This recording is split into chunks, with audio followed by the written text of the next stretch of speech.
এরা বাকি টাইম কি করে এটা বুঝতে কোনো বাকি থাকে না। কারণ একটা গান গাওয়ার জন্য আপনি চিন্তা করেন সহজ আপনি গান না পারবেন, এটা শুনতে হবে, মুখস্থ করতে হবে, ভাব গাম্ভীর্য পয়দা করতে হবে, এরপরে গাইতে পারবেন। এই কাজগুলো বাকি টাইম প্র্যাকটিস করে এখানে আসিয়া বলতেছে কোন স্কুল কলেজ ইউনিভার্সিটি মাদ্রাসা কোথাকার কোনো ডিগ্রি নাই, ডিগ্রি হলো কি গান গায়। এই বক্তার ওয়াজ শোনার জন্য লাখ টাকা দিয়ে 80,000 টাকা দিয়ে 60-70,000 টাকা দিয়ে তাকে নিয়ে আসতেছে আমাদের দেশের লোকজন, আনে কি আনে না? দেখেন কি অবস্থা। দোকানদার তো মাল ওইটাই আমদানি করে যেটা দেখে কাস্টমাররা চায়। এখন বক্তাদের অবস্থা কি হয়েছে, এরা দেখতেছে শ্রোতাদের আয়োজকদের রুচি চেঞ্জ হয়ে গেছে। সেদিন দেখলাম একজন বক্তা, সে হলো প্রতিবন্ধী বক্তা। কি বক্তা দিয়েছে? প্রতিবন্ধী বক্তা। এর দেখার জন্য লোকজন জমছে বহু। আউযু বিল্লাহি মিনাশ শাইতানির রাজিম ঠিক মতো বলতে পারে না, বিসমিল্লাহির রহমানির রহিম ঠিক মতো উচ্চারণ করতে পারে না। সেই বক্তা প্রতিবন্ধী বক্তা, এও বুঝে গেছে মানুষের রুচি পরিবর্তন হয়েছে, আমার এই লাইনে এখন লাভ হবে, ওই ভিক্ষা করার ওই লাইনে লাভ নাই তেমন। এখন এনে আমরা বিশাল বড় দিয়া বড় বড় ওলামায়ে কেরামের নাম নিছে, আর ওই শিশু বক্তা প্রধান, তারপরে প্রতিবন্ধী বক্তা, 26 ইঞ্চি বক্তা, অমুক বক্তা তমুক বক্তা ভাইরাল, এদেরকে একেবারে উপরে হেডলাইন দিয়ে নাম দিয়ে মানুষকে আকর্ষণ করার জন্য আমরা কোথায় চলে যাচ্ছি? দিন কার থেকে হাসিল করবেন আপনি? ওয়াজ কার শুনবেন? সূরা ইয়াসিন তো সবসময় আমরা পড়ি। আল্লাহ পাক রব্বুল আলামিন সূরা ইয়াসিনের মধ্যে এটা বলেই দিয়েছেন কার ওয়াজ শুনবেন, কার ওয়াজ শুনবেন না। কোন সূরায় বলছেন আল্লাহ তাআলা? ইয়াসিন। কোন সূরায়? ইয়াসিন। সূরা ইয়াসিনে আল্লাহ পাক রব্বুল আলামিন বলেন 22 নম্বর পারার একেবারে শেষ পৃষ্ঠায়, একেবারে শেষ লাইনে, 22 নম্বর পারার একেবারে শেষ লাইন সূরা ইয়াসিনের মধ্যে আল্লাহ পাক রব্বুল আলামিন বলেন, বিরক্ত হচ্ছেন আপনারা? না, আমি তো আসছি দোয়া করার জন্য, ভাবছেন তো সব ওয়াজ করে দিছি, দোয়ার জন্য আসছি। এই দোয়ার আগে দিয়ে আমি কিছু ঈমানের ব্যাপারে, আকীদার ব্যাপারে সতর্ক করার জন্য আসছি। কারণ এই কথাগুলো যদি আপনারা না বুঝেন, চিরদিন আমরা দুনিয়ায় থাকবো না। আপনাদের ঈমান হেফাজত করতে হবে। ভবিষ্যৎ জেনারেশনকে এরা যেন বেঈমান বানাইতে না পারে। ইসলামের নাম দিয়া, সুন্দর স্লোগান দিয়া মুসলমানকে বেঈমান বানাবা, সুস্বাদু খাবার দিয়ে তার মধ্যে বিষ মিশাইয়া আমাদের প্রাণ হরণ করবা, এই সুযোগ আমরা বেঁচে থাকতে দিব না ইনশাআল্লাহ। মুসলমান ভাইরা আমার, আল্লাহ পাক রব্বুল আলামিন বলেন ইত্তাবিউ মাল্লা ইয়াসআলুকুম আজরা ওয়া হুম মুহতাদুন। ইত্তাবিউ মাল্লা ইয়াসআলুকুম আজরা বলে যেই বক্তার মধ্যে দুইটা গুণ থাকবে সেই বক্তার ওয়াজ শুনবা। এক নম্বর হলো ওয়াজ করিয়া চুক্তি করে টাকা নেবে না। ওয়াজ করে চুক্তি করে টাকা নেবে না। চুক্তি করে টাকা নেবে, আমারে 50,000 টাকা আগে দিতে হবে, 50,000 ওয়াজের পরে। এখন তো পুরাটাই আগে পেইড করতেছে। পুরা টাকা আগে না দিলে বক্তা স্টেজে ওঠে না, কারণ ওয়াজ দৈনিক ভালো হয় না। ওয়াজ যদি না ওঠে শ্রোতারা টাকা শেষ পর্যন্ত কমও দিতে পারে। এই জন্য এরা আগে টাকাটা সম্পূর্ণ নিয়ে নিয়ে তারপরে স্টেজে ওঠে। কথা ঠিক কি ঠিক না? ইত্তাবিউ মাল্লা ইয়াসআলুকুম আজরা, যারা চুক্তি করে টাকা নেয় না তাদের ওয়াজ শুনবা। চুক্তি করে টাকা নেওয়া জায়েজ না জায়েজ এই ফতোয়া আমি দিচ্ছি না, কারণ চুক্তি করে টাকা নেওয়া জায়েজ আছে।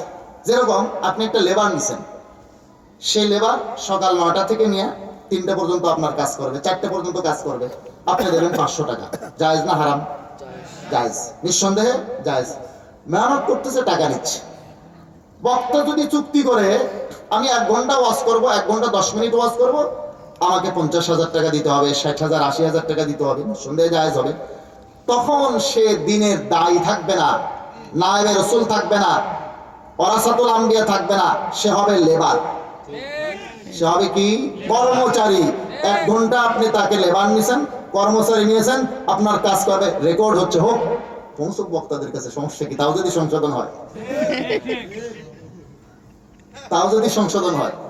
কারণ এখন ক্যামেরা আছে 2-4টা, কিছুক্ষণ পরে কোটি মানুষেরা দেখবে। আমি যে কোনো কথা বলি দায়িত্ব নিয়েই বলি আলহামদুলিল্লাহ, যে কোনো কথা বলি দায়িত্ব নিয়ে বলি, জিম্মাদারির সাথে বলি আলহামদুলিল্লাহ। হ্যাঁ, তখন তিনি দিনের দায়ী থাকবেন না, তখন তিনি হবেন আপনার কর্মচারী। আমি আসলাম, আমার টাকা দেবেন এত, আমি 1 ঘন্টা ওয়াজ করব, তাইলে আমি হয়ে গেলাম কর্মচারী। 1 ঘন্টা আমি কাজ করব, বেতন নেব, চলে যাব, জায়েজ। কিন্তু তখন সওয়াব হবে না। আমি দাবি করতে পারবো না আমি দিনের দায়ী, প্রখ্যাত ওয়াইজ, প্রখ্যাত লেবার লাগানো উচিত এদের নামের সাথে, কারণ এরা চুক্তি করে টাকা নিচ্ছে। না জায়েজ আমি বলছি না, না জায়েজ বলছি না, তখন আর এটা দিনের দাওয়াত থাকবে না, এটা নবীওয়ালা কাজ থাকবে না। বলতে পারবো না দিনের দায়ী, আমি টাকা চাবো না, আপনাদের হাদিয়া আপনি দিবেন। হাদিয়া কি বলে করেন আমার জিনিস যে ভাই আমার 20,000 টাকা হাদিয়া দিতে হবে, 30,000 টাকা হাদিয়া দিতে হবে? হাদিয়া তো আপনার ইচ্ছা মতো দেবেন, কম দিলে ভালো, বেশি দিলে আলহামদুলিল্লাহ, কোনো সমস্যা নেই। হাদিয়া এইটা প্রত্যেকের অভিরুচি হিসেবে দেবেন, অভিরুচি হিসেবে দেবেন। এইটা হচ্ছে আসলে হাদিয়ার মাসলা। রব্বুল আলামিন বলেন ওয়াহুম মুহতাদুন, শুধু চুক্তি না করলে হবে না, সে নিজে আবার হেদায়েতের উপরে থাকতে হবে। এলেম নাই, কালাম নাই, আকীদার ওয়াজ করে। কিসের ওয়াজ করে? আকীদা। আমি বলি যেই অঙ্গটা হাতে পান না সেটা চুলকাইতে যান কেন? এক বক্তা ওয়াজ করতেছে কয়েকদিন আগে, দেখেন ভালো করে বুঝবেন, আমি নির্দিষ্ট কোন দলের অথবা কোন ব্যক্তির প্রতিবাদ করা উদ্দেশ্য আমার না, উদ্দেশ্য হলো চিন্তাধারার রদ করা। আপনি দেখেন সামান্য থেকে সামান্য বিষয় ঈমান হারা হয়ে যাবে। কেউ যদি বলে বিসমিল্লাহ বলে সে মদ পান করতেছে, ঈমান থাকবে? ঈমান থাকবে? বিসমিল্লাহ বলে জিনা করতেছে, ঈমান থাকবে? আল্লাহর নাম নিয়ে নায়িকার দিকে তাকাইতে বলাটা এটা কত বড় মারাত্মক অপরাধ। এবার আপনি চিন্তা করেন, অমুক নায়িকার দিকে আপনি একটু আল্লাহর নাম নিয়ে তাকাবেন, তো আল্লাহর নাম নিয়ে নায়িকার দিকে তাকাইলে ঈমান থাকবে? চোখের জেনার দিকে, জেনার জন্য যে বিসমিল্লাহ বলে জেনা করতে বলে, ঈমানের কি অবস্থা? এই বক্তায় আরেকদিন আবার বলতেছে, কি বলে জানেন?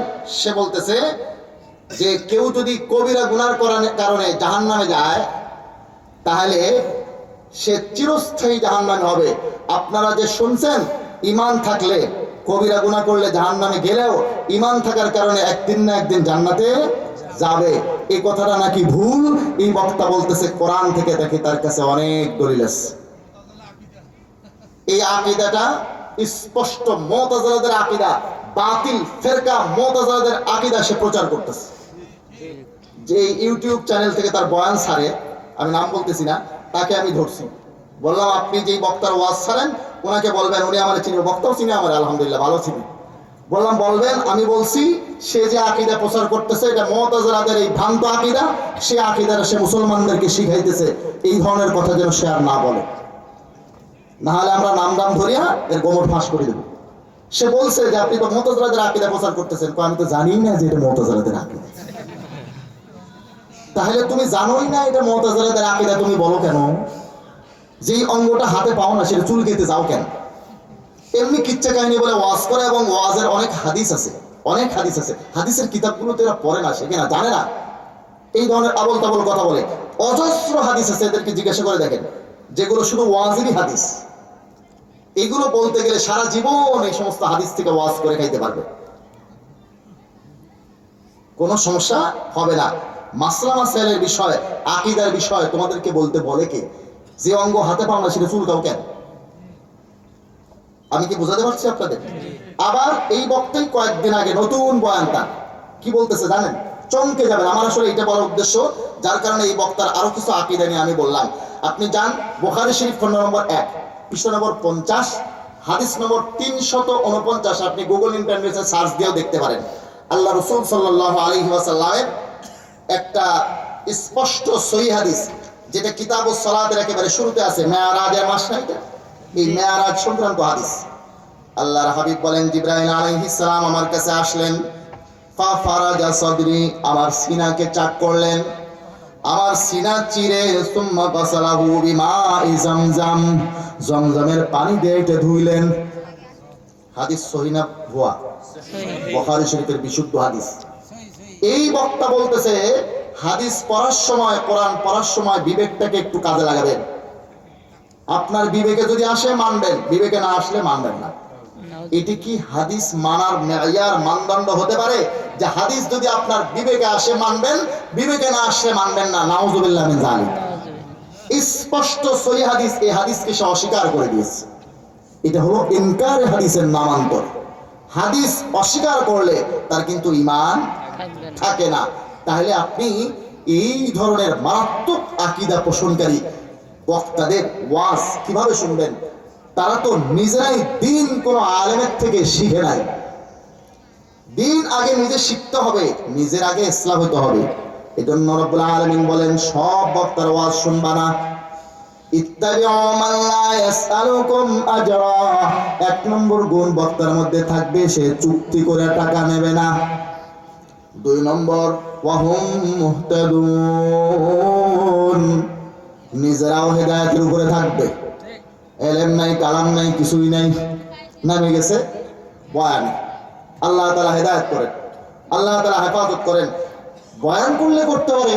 ইউসুফ জুলাইখার কাহিনী, লাইলি মজনুর কাহিনী তো অনেক আছে, মানুষ শুনিয়া মুক্ত হয়। সেগুলো বলো, তোমার আকীদার মাসলা বলার দরকার নাই, ফতোয়া দেওয়ার দরকার। আমি বলতেছিলাম হাদিস যারা অস্বীকার করে তারা মুসলমান। একটা মুনাজারার ঘটনা শুনেন, বাহাসের ঘটনা। এই প্রসঙ্গে হযরত আব্দুল্লাহ বিন মাসউদ রাদিয়াল্লাহু তাআলা আনহুর সঙ্গে একটা মহিলা একবার বাহাস করতে আসছে। আমাকে ওই যে মুনাজারে জামান বলে তো, এরা মুতাকাল্লিমে ইসলাম বলতেছে মুনাজারে জামান। এই মানে প্রশংসার শেষ নেই। শাগরেদ হিসেবে বলছে আর কি, কি বলবো, আল্লাহ পাক রব্বুল আলামিন তাদেরকে আমাদের থেকে বড় আলেম বানায় দেয়। তো আমি বুখারী শরীফ দ্বিতীয় খণ্ডের 725 নম্বর পৃষ্ঠা থেকে 4886 নম্বর হাদিস থেকে একটা মুনাজারার ঘটনা শুনে, বাহাসের ঘটনা। বাহাস বুঝেন তো? হযরত আব্দুল্লাহ বিন মাসউদ রাদিয়াল্লাহু তাআলা আনহুর সাথে বাহাস করতে আসছে এক ভদ্র মহিলা। ইন্না লিল্লাহ। বলেন হুজুর। আমি যে কয়েকটা আয়াত পড়ছি, হাদিস পড়ছি, এগুলো বলতে গেলে মোটামুটি ফজরের আযান দেবে। ঠিক বলে দেখেন। বুখারী শরীফ খণ্ড নম্বর 2 পৃষ্ঠা নম্বর 725, 4886 নম্বর হাদিস। আন আব্দুল্লাহ, হযরত আব্দুল্লাহ বিন মাসউদ রাদিয়াল্লাহু তাআলা আনহু থেকে বর্ণিত, ক্বালা, তিনি বলেন, লানাল্লাহুল ওয়াশিমাত, আল্লাহ তাআলার অভিশাপ ওই সমস্ত মেয়েদের উপরে, আল ওয়াশিমাত, যেই মেয়েরা অন্যের শরীরের মধ্যে উল্কি অঙ্কন করে দেয়। উল্কি মানে বুঝেন? উল্কি মানে ট্যাটু। অন্যের শরীরের মধ্যে যে মেয়েরা উল্কি অঙ্কন করে দেয়, ট্যাটু অঙ্কন করে দেয়, ওদের মা বোনরাও আছে নাকি ওয়াজে? আছে। আচ্ছা, আল্লাহ তাআলা তাদের হেদায়েত করেন। যে সমস্ত মেয়েরা অন্য মেয়েদের শরীরের মধ্যে উল্কি অঙ্কন করে দেয়, ট্যাটু অঙ্কন করে দেয়, খোদাই করে নাম লিখে দেয়, ডিজাইন করে দেয়, তাদের উপরে আল্লাহর অভিশাপ। ওয়াল মুতাওয়াশিমাত, ওই সমস্ত মেয়েদের উপরে আল্লাহর অভিশাপ যারা নিজের শরীরের মধ্যে অন্যের মাধ্যমে উল্কি অঙ্কন করে নেয়, ট্যাটু অঙ্কন করে নেয়, যে দেয় যে নেয়, দুজনের উপরে আল্লাহর অভিশাপ। ওয়াল মুতানাম্মিসাত, ওই সমস্ত মেয়েদের উপর আল্লাহর অভিশাপ। আল মুতানাম্মিসাত, যে মেয়েরা নিজেদের ভুরু চুল উপরাইয়া সৌন্দর্য বাড়ানোর চেষ্টা করে, ভুরু ব্লক করে না, ভুরু ব্লক করে। এই যে আমাদের দেশের বিউটি পার্লার গুলোতে এই সমস্ত ভালো কাজ হয় আর কি, আল্লাহ তাআলা হেফাজত করেন। এখন তো জেন্টস পার্লারও নাকি নামছে। কি নামছে? Gents parlour. পুরুষরা অনেকে এখন স্বাস্থ্য হচ্ছে। কি অভিশাপের কথা, কি অভিশপ্ত কথাবার্তা এগুলো। পুরুষরা এখন নারীদের মতো সাজা আরম্ভ করছে। আল্লাহ পাক কোরআনে বলেন, ওয়া মান ইউরাশাউ ফি হাইয়াতি ওয়া হুয়া ফিল খিসামি গায়রু মুবিন। আরে সাজসজ্জার মধ্যে তো লালিত পালিত হয় নারীরা, পুরুষরা সাজসজ্জার মধ্যে লালিত পালিত হয় না। এখন পুরুষরাও সাজে। আল্লাহর হাবিব এর সাহাবী বলেন, ওয়াল মুতানাম্মিসাত, যেই মেয়েরা ভুরু চুল উপরাইয়া সৌন্দর্য বাড়ানোর চেষ্টা করে। বিভিন্ন এলাকায় এখন চুল বিক্রি শুরু হয়েছে। মেয়েদের চুল বিক্রি জায়েজ আছে? মোটেও জায়েজ নাই মেয়েদের চুল বিক্রি। মুফতিয়ানে কেরাম থেকে, ওলামায়ে কেরাম থেকে জেনে নেবেন, চুল বিক্রি করা, এই চুলের ক্রয় বিক্রয় সম্পূর্ণ হারাম, নাজায়েজ। এটা এখন শুরু হয়েছে। এই এলাকাও আছে নাকি? আল্লাহ তাআলা হেফাজত করেন। ওয়াল মুতাফাল্লিজাতি লিল হুসনি, মুতাফাল্লিজাত বলে ওই সমস্ত মেয়েদেরকে যারা দাঁতের মধ্যে ফাঁসা না থাকলে কৃত্রিম ফাঁসা সৃষ্টি করে সৌন্দর্য বাড়ানোর জন্য। দাঁতগুলো একবারে লাগা থাকলে ভালো লাগে না, এখন 10-20 হাজার টাকা নিয়ে ডাক্তাররা সুন্দর করে দেয় দাঁত। একটু একটু হালকা হালকা ভাষা সৃষ্টি করে দেয়, করে কি করে না? ওয়াল ওয়াল মুতানাম্মিসাতের পরে ওয়াল মুতাফাল্লিজাত, যারা দাঁতের মধ্যে কৃত্রিম ভাষা সৃষ্টি করে, এই সমস্ত মেয়েদের উপরে আল্লাহর অভিশাপ। লিল হুসনি, সৌন্দর্য বাড়ানোর জন্য। আল মুগায়্যিরাতি খালকাল্লাহ, যে মেয়েরা আল্লাহর সৃষ্টির মধ্যে পরিবর্তন করতে চায়, ট্রান্সজেন্ডারও এর মধ্যে শামিল। আল্লাহ বানাইছে পুরুষ, হচ্ছে মহিলা, শরীফ থেকে শরীফা। এরা বলে, তাদের বলে নারী আত্মা পুরুষ দেহের মধ্যে আটকা পড়ছে, নাউযুবিল্লাহি মিন যালিক। এগুলো হলো পশ্চিমাদের অখাদ্য কুখাদ্য, এই যে সমকামিতা, এই সমস্ত ফালতু কাজকে বৈধতা দেওয়ার জন্য এগুলো একটা সিঁড়ি বাড়ি করতেছে। আল্লাহ তাআলা হেফাজত করেন। এরা সবাই অভিশপ্ত। এই হাদিস শরীফ যখন বলছেন আব্দুল্লাহ বিন মাসউদ, ফাবালাগা যালিকা ইমরাতাম মিন বনি আসাদ, এই হাদিসটা বনু আসাদ গোত্রের একটা মহিলার কাছে পৌঁছে গেল। ইউকালু লাহা উম্মু ইয়াকুব, যে মহিলাকে উম্মে ইয়াকুব নামে ডাকা হতো। ফাজাআত ফাকালাত, এই মহিলা দৌড়ায় আসছে বাহাস করার জন্য আব্দুল্লাহ বিন মাসউদের সাথে। আসিয়া বলে, ইন্নাহু বালাগানি আন্নাকা লানতা কাইতা ওয়া কাইতা, বলে আরে আব্দুল্লাহ বিন মাসউদ, আমার কাছে খবর পৌঁছেছে আপনি নাকি এই এই গুণের মেয়েদেরকে অভিশপ্ত বলেছেন। ফাকালা, তখন আব্দুল্লাহ বিন মাসউদ বলেন, ও ভদ্র মহিলা, ওয়া মা লি লা আলানু মান লানা রাসূলুল্লাহ সাল্লাল্লাহু আলাইহি ওয়াসাল্লাম ওয়া মান হুয়া ফি কিতাবিল্লাহ, আমি তাদেরকে কেন অভিশাপ দেব না, যাদেরকে আল্লাহ রাসূল অভিশপ্ত বলেছেন, যাদের অভিশাপের কথা খোদ আল্লাহর কিতাব কোরআনের মধ্যে আছে। এই আল্লাহ রসুল যাদেরকে অভিশাপ দিয়েছেন, তাদেরকে আমি কেন অভিশাপ দেব না? এই পর্যন্ত তো মহিলা চুপ ছিল। যখন বলছেন যাদের অভিশপ্ত হওয়ার কথা কোরআনে আছে, এই মহিলা চটে গেছে। সে বলে, আরে আপনি কার সাথে কথা বলছেন আব্দুল্লাহ বিন মাসউদ, জানেন আপনি কার সাথে কথা বলছেন? ফাকালাত লাকাদ ক্বারাতু মা বাইনাল লাওহাইন, বলে আমি তো হাফেজা, কোরআনের দুই ঢালের মাঝে যত আয়াত আছে সমস্ত আয়াতগুলো আমি পড়ে শেষ করছি। ফামা ওয়াজাদতু ফীহি মা তাকুল, আব্দুল্লাহ বিন মাসউদ, আপনি যা বলছেন তা তো আমি কোরআনের মধ্যে পাইলাম না। আপনি যা বললেন যে এই ধরনের মেয়েদেরকে অভিশাপ দেওয়া হয়েছে, এই ধরনের মেয়েদের অভিশাপের কথা তো কোরআনে নাই, এটা তো আমি পাইলাম না। আপনি কি বললেন? ক্বালা লাইন কুনতি ক্বারাতিহি লাকাদ ওয়াজাদতি, আব্দুল্লাহ বিন মাসউদ ডাক দিয়ে বলেন, ও ভদ্র মহিলা, তুমি যদি তোমার দাবি অনুযায়ী পুরা কোরআন আসলেই পড়ে থাকো, তুমি তো এটা পেয়ে যাওয়ার কথা। আমা ক্বারাতি, তুমি কি এই আয়াত পড়ো নাই? ওয়ামা আতাকুমুর রাসূলু ফাখুযুহু ওয়া মা নাহাকুম আনহু ফান্তাহু, আল্লাহ রাসূল যে বিষয়গুলো তোমাদেরকে দেন সেগুলো গ্রহণ করো, আল্লাহ রাসূল যে কাজগুলো থেকে নিষেধ করেন সেগুলো পরিহার করো, সেগুলো বাদ দাও, বিরত থাকো সেগুলোর থেকে। এই আয়াত পড়ো নাই? ক্বালাত বালা, ভদ্রমহিলা বলে, হ্যাঁ এই আয়াত তো আছে, এটা তো আছে। ক্বালা ফাইন্নাহু ক্বাদ নাহা আনহু, আব্দুল্লাহ বিন মাসউদ বললেন, ও ভদ্রমহিলা, আল্লাহ রাসূল এই সমস্ত কাজ থেকে নিষেধ করেছেন, এই কাজগুলো যে মহিলারা করে তাদেরকে অভিশপ্ত বলেছেন। অতএব আল্লাহ রসুল অভিশপ্ত বলা মানে আল্লাহ অভিশপ্ত বলা, আল্লাহ রসুল বলা মানেই কে বলা? আল্লাহ বলা। গুফতায়ে আল্লাহ বুদ, ঘরচে আজহুল কওমে আব্দুল্লাহ বুদ, মুহাম্মদ হরগিজ না গুফতা তানা গুফতা জিবরাইল, জিবরাইলের সামনে গুফতা তানা গুফতা কিরদেগার। যতক্ষণ পর্যন্ত জিবরাইল বলেন নাই, মুহাম্মদুর রাসূলুল্লাহ বলেননি, যতক্ষণ আল্লাহ বলেন নাই, জিবরাইল বলেন নাই, কাজেই মুহাম্মদুর রাসূলুল্লাহ বলা মানে আল্লাহ বলা, মুহাম্মদুর রাসূলুল্লাহ অভিশাপ দেওয়া মানে আল্লাহ অভিশাপ দেওয়া। কাজেই যারা হাদিস মানে না এরা কোরআনও মানলো না। আমি কথা বুঝাইতে পারতেছি আপনাদের? এই বর্তমান যারা স্লোগান দেয়, কোরআন মানার স্লোগান দিয়ে হাদিস অস্বীকার করে, মনে রাখবেন এরা মুসলমান না। কেন মুসলমান না? কারণ রসুলের উপরে রসুল হিসেবে তারা ঈমান রাখে না। ইহুদি খ্রিস্টানদের বিরুদ্ধে আমরা স্লোগান দেই, ইসলামের শত্রুরা হুঁশিয়ার সাবধান। কত হুঁশিয়ার সাবধান হয়েছে এখন দেখেন। তারা খ্রিস্টানরা এখন আর খ্রিস্টান মিশনারির নামে প্রচার চালায় না, তারা এখন প্রচারণা চালাইতেছে ঈসাই মুসলিম নামে। কি নামে? ঈসাই মুসলিম। এখন তারা বলে আমরা মুসলমান, তবে আমরা ঈসাই মুসলমান। সরল মনা মুসলমানরা তো বোঝে না, মনে করে আরে মোহাম্মদী মুসলিম কিছু আছে, এরা বোধ হয় ঈসাই মুসলিম। ওই যারা লামাজ যাবে ওরা বলে আমরা মোহাম্মদ, বলে না? তারপরে এরা মনে করে এরা বোধ হয় মোহাম্মদী, এরা ঈসাই মুসলিম, এরা মোহাম্মদী মুসলিম। মনে করে হয়তো বা এরা মুসলমানদেরই একটা গ্রুপ, অথচ এরা খ্রিস্টান। এরা এখন তারা খ্রিস্টান মিশনারির তৎপরতা চালাইতেছে, ইসাই মুসলিম মানে। আরে ভাই, এই যে আপনার লালন শাহ সেতুর ওপারে যশোরের এদিকে এক পীর সাহেব পাওয়া গেছে। সেই পীর সাহেব 5 তরিকায় বায়াত দেয়। কয় তরিকায় বায়াত দেয়? 5 তরিকা। 4 তরিকার পীরের বায়াত আপনারা শুনছেন, আর এ বায়াত দিচ্ছে 5 তরিকায়। 5ম তরিকা বলে না, বলে না, বলে না, বলে না। জিজ্ঞাসা করার পরে বলতেছে এটা হলো ইসাই তরিকা। নাউজুবিল্লাহ। ইসাই তরিকা মানে সে খ্রিস্টান বানাইতেছে, কারণ জানে আমাদের দেশের লোকজন পীর ভক্ত, এই জন্য তারা পীর আবিষ্কার করছে।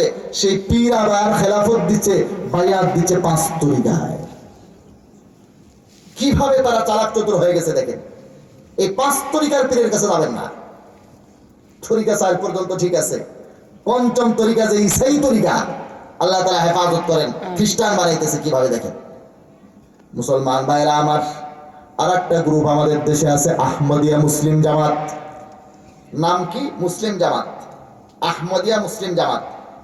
এরাও মানুষ মনে করে যে মোহাম্মদী মুসলিমের মতো আহমদী মুসলিম, এরাও বোধহয় মুসলমান। আসলে আহমদিয়া মুসলিম মানে কাদিয়ানি। কাদিয়ানিরা মুসলমান না কাফের? কাফের। জোরে কোন? কাফের। আরো জোরে কোন? কাফের।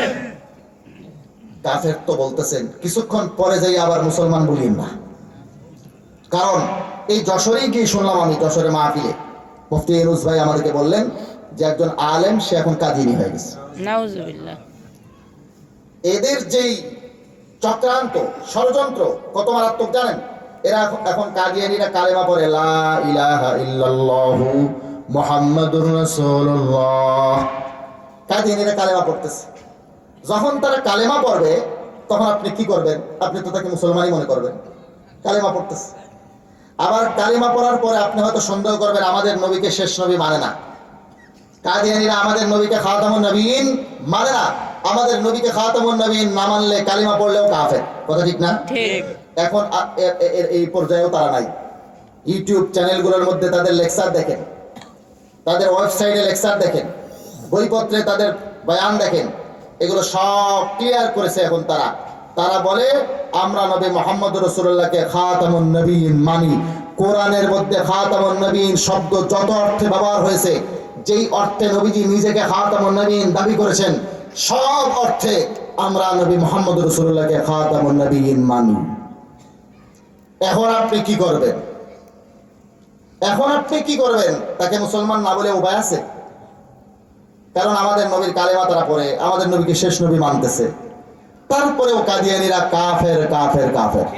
ঠিক। কেন কাফের বুঝেন, ভালো করে বুঝেন।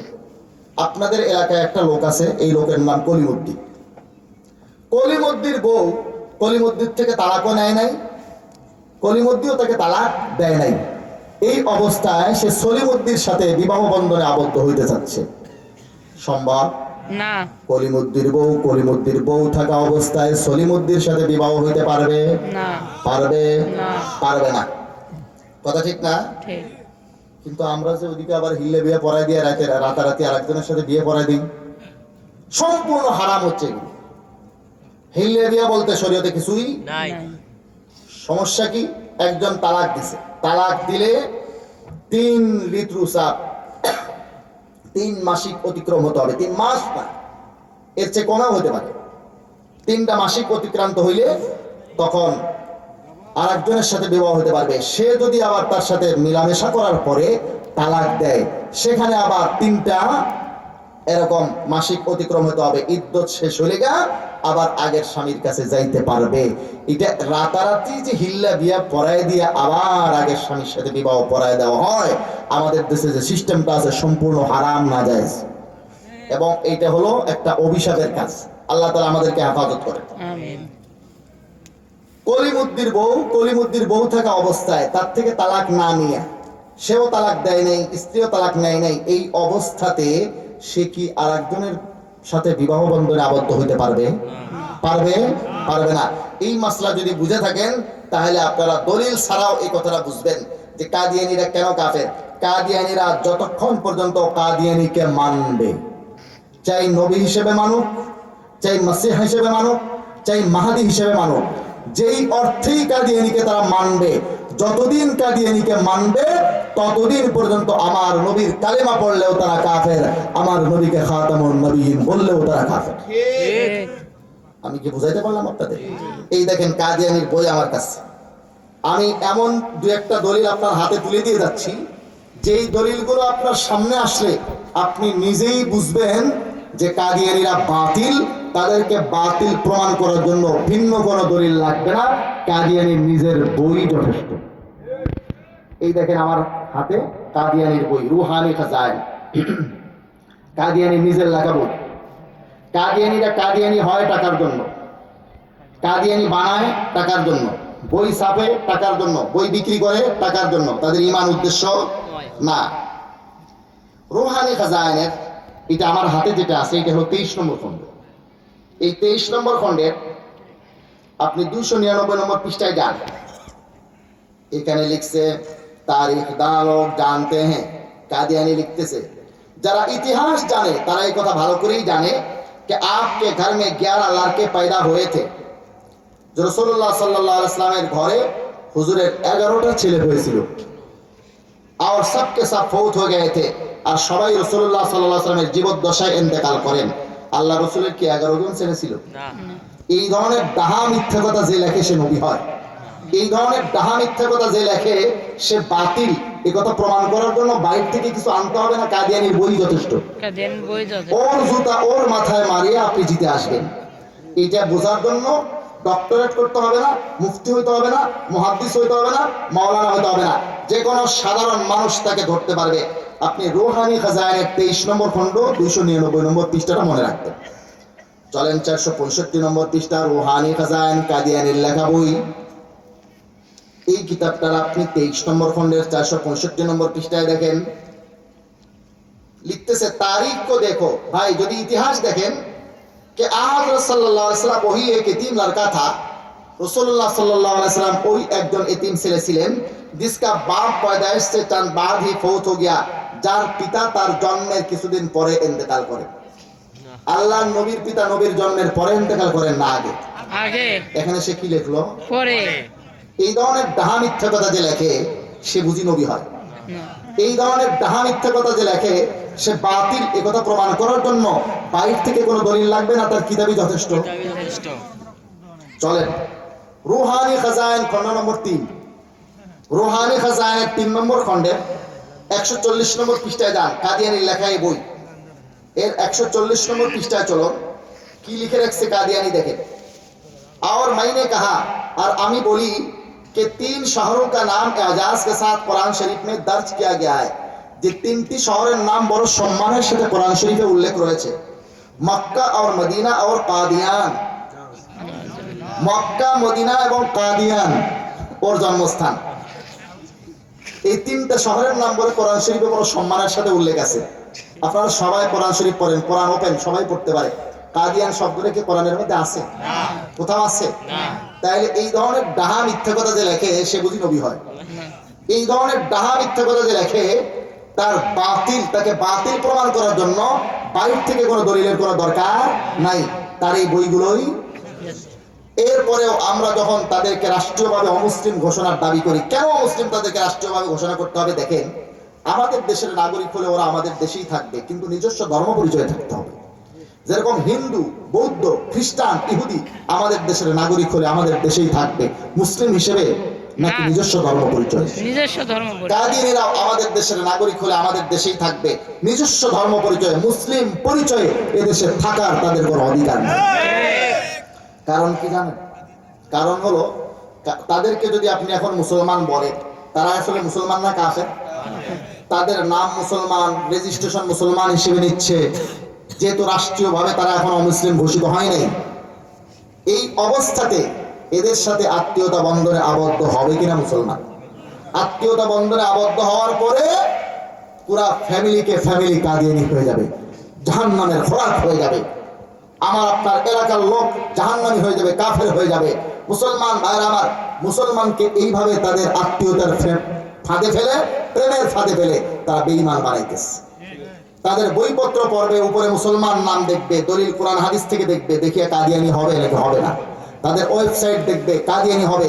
ইউটিউব চ্যানেলে তাদের বক্তব্য শুনবে, কাদিয়ানি হবে মুসলমান ভাইরা আমার।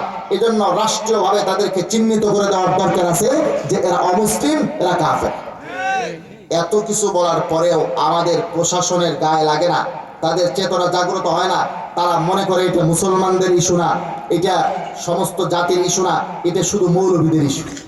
এটা কি মৌলবীদের ইস্যু না সব মুসলমানের ইস্যু? সব মুসলমানের ইমানের ইস্যু।